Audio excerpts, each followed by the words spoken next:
Segundo bloque de Universidad de Noticias, primera edición. Seguimos en vivo en el canal 30 de la televisión digital abierta. Ya se los había comentado en el bloque anterior. Vamos a hablar de economía. Ya está con nosotros Pablo Salvador de la Fundación Ideal. ¿Cómo te va, Pablo? Bienvenido. ¿Qué tal, Lucas? Buenas tardes. Muchas gracias. Vamos a hablar de dos temas que han sido recurrentes en el último tiempo. Inflación, porque se conocieron los últimos datos, ahora hace algunas horas nada más, pero por el otro lado también de la pobreza estructural en nuestro país. ¿Se puede decir que hay una relación de causa-consecuencia entre inflación y pobreza? Mira, la pobreza está muy relacionada con lo que es el tema inflacionario. ¿Por qué? Porque recordemos que en Argentina el Instituto de Estadísticas y Censos, el INDEC, para medir la pobreza lo que usa son dos líneas imaginarias, ¿no?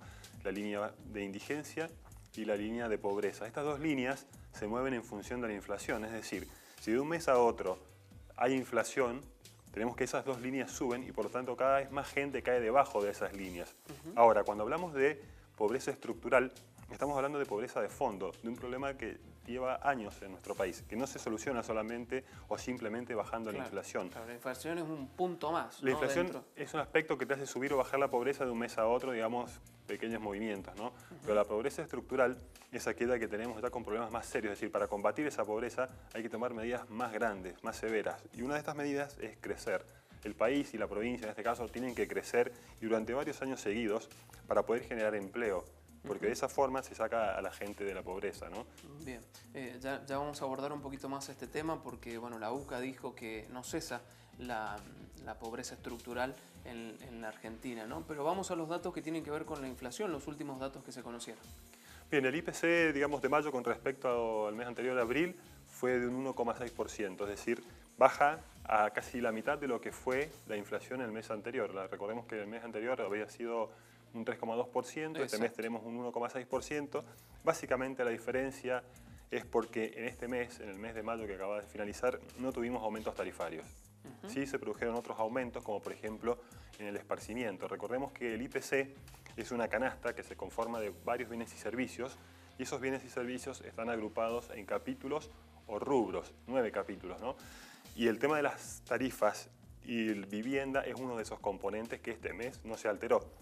Pero un componente que sí se alteró fue el del esparcimiento. En esparcimiento tenemos, por ejemplo, todo lo que es entradas al cine, a los estadios de fútbol, la televisión por cable. Y el mes de mayo hubo un aumento importante de las operadoras de televisión por cable y por eso aumentó mucho este rubro. Bien, para traducirlo de alguna manera y entenderlo un poco mejor, Pablo, aumentó la inflación, ¿no? Pero aumentó menos comparado con el mes de abril, ¿no? O sea, aumentaron los precios. Es decir, si uno compara marzo, abril y mayo, los precios siguen subiendo, pero a menor ritmo. Es decir, la inflación, si bien tenemos inflación durante todos estos meses, hemos tenido inflación, esa inflación es cada vez un poco más baja. ¿Por qué? Porque los precios están aumentando, pero cada vez menos. Claro, porque leíamos en algunas de las características que plantea el informe de que esto se debe a la baja que hubo en vivienda y en servicios básicos, dicen los especialistas, ¿no? Pero cuando uno ve la boleta que llega de la luz o del gas, bueno, no hay claramente una baja y menos después de la quita de los subsidios, ¿no? Exactamente, si uno mira los precios de los servicios y los bienes o cualquier producto en la economía, lo que va a ver es que mes a mes siguen aumentando. No ve que los precios bajan y no vamos a ver que los precios bajan. Lo que estamos viendo es que los precios suben, pero deberían subir cada vez menos a medida que transcurren los meses. Bien, alimentos y bebidas son los que tuvieron un incremento menor. Alimentos y bebidas fue uno de los rubros, ¿no? El capítulo que menos subió, un 0,9%, 1% comparado con el mes anterior. El problema es que este capítulo o este rubro tiene una incidencia de casi un tercio en la canasta del IPC. Es decir, un tercio del IPC viene influenciado por lo que pasa con alimentos y bebidas. Es decir, y a pesar de que fue un aumento muy pequeño de un 0,9%, la incidencia que tuvo en toda la canasta fue de un 0,3%. Es decir, tuvo el mismo peso o la misma importancia este rubro que todos los otros capítulos. Te quiero preguntar, Pablo, de acuerdo a tu opinión como economista, la política subsidiaria de nuestro país, que era mucho más clara, si se quiere, durante el gobierno anterior, ¿no? El gobierno de Néstor o de Cristina Kirchner. Ya el gobierno actual está evaluando que para el 2018 se elimine totalmente la política subsidiaria, dicen ellos, porque eso es lo que ha generado que el país se encuentre en la crisis o en la inestabilidad económica en la que se encuentra. ¿Qué opinas respecto a esto? Bien, mira, los problemas inflacionarios en nuestro país son como consecuencia de un excesivo gasto público o un déficit público. ¿Qué quiere decir esto? Que el gobierno ha venido gastando más de lo que ha cobrado, por otro lado, por impuestos, por la otra ventanilla, ¿no? Entonces, hay un desbalance. Es como si cada uno de nosotros en nuestras casas gasta más de lo que entra. Gasta 10 y resulta que el ingreso que tiene es 8. Bien. Entonces, esto en algún momento hay que recomponerlo. Si uno mira el gasto público, el 60% de lo que gasta el Estado lo gasta en sueldos. Por lo tanto, ahí es muy difícil recortar. De ese 40% que queda, 30% son las tarifas públicas, ¿sí? Las asignaciones universal por hijo, etc. Y un 10% es la obra pública. Por lo tanto, lo que está haciendo este gobierno es tratar de ajustar estas tarifas. ¿Por qué?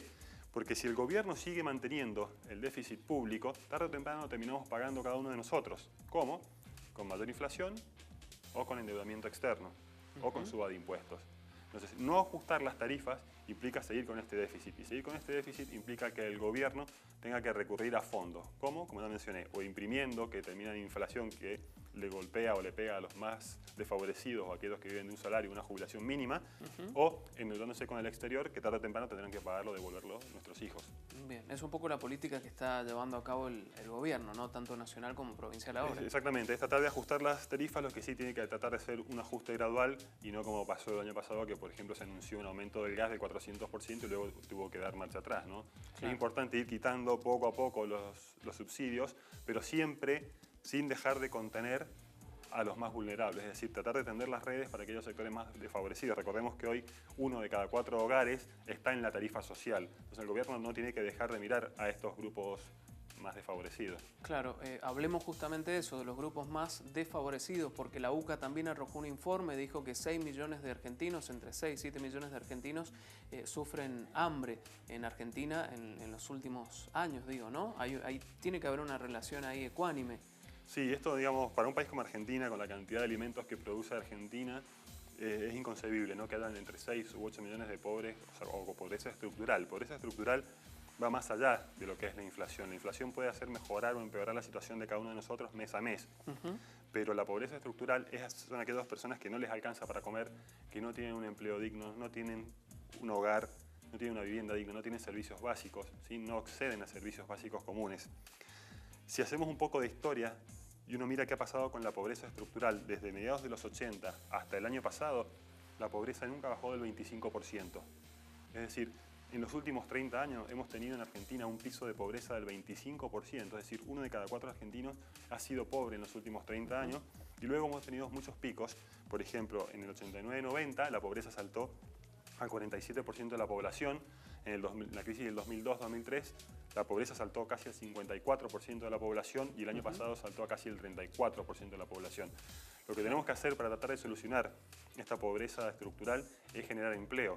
Y la única forma de generar empleo es que la economía crezca. Si la economía crece, eso inmediatamente va a traccionar sobre el empleo, se va a generar empleo y es importante que se genere empleo en blanco, empleo formal. Y también el tema de la educación es muy importante. Vos lo decís muy claro, Pablo, pero digo, ¿por qué cuesta tanto entender esto a través de los años? Hablaste o más o menos contabilizaste 2, 3 décadas de nuestro país con distintas crisis, ¿no? Algunas mayores, otras menores, pero una pobreza que se mantiene, crece y crece. ¿Por qué es tan difícil? ¿Qué pasa? Es difícil porque recordemos que la economía es una ciencia social, ¿no? Y como tal trabaja con personas y es muy difícil, digamos, tratar de pronosticar o predecir cuál puede ser el comportamiento. Pero también muchas veces es como el árbol que no deja ver el bosque, ¿no? Muchas veces la política se centra en ese árbol, es decir, en el corto plazo, en cómo hacer para no perder votos y no permite ver el más allá. ¿Cuáles son las medidas que se deberían tomar para que estemos mejor en el mediano y largo plazo? ¿Por qué? Porque los gobiernos se preocupan en el hoy, en el presente. Es un 4 años de gestión. Claro. Bien. Pablo, ha sido muy claro como siempre. Muchas gracias. No, gracias a ustedes. Estábamos hablando con Pablo Salvador de la Fundación Ideal, de uno de los temas que ha sido más importante, que ha estado en agenda de los medios de comunicación en los últimos meses, si se quiere, ¿no? Los procesos inflacionarios en nuestro país y la relación directa con la pobreza, que ya dijo la UCA que hay una pobreza estructural que no cesa en nuestro país. Vamos a seguir abordando estos problemas, estas problemáticas a nivel nacional en nuestro noticiero, por supuesto. Pero vamos a cambiar de tema y vamos a hablar de campañas electorales, también porque, llegan momentos de elecciones para este año, legislativas 2017, las PASO ahora en muy pocos días, y también las elecciones generales. Ya el Ejecutivo Nacional, bueno, planteó que va a destinar un número importante, 243 millones a los partidos políticos. Esto es lo que va a aportar el Estado para campañas electorales. El Gobierno Nacional oficializó hoy el aporte estatal para las campañas electorales de las distintas fuerzas políticas, que este año alcanzará un total de 243 millones, como les contaba.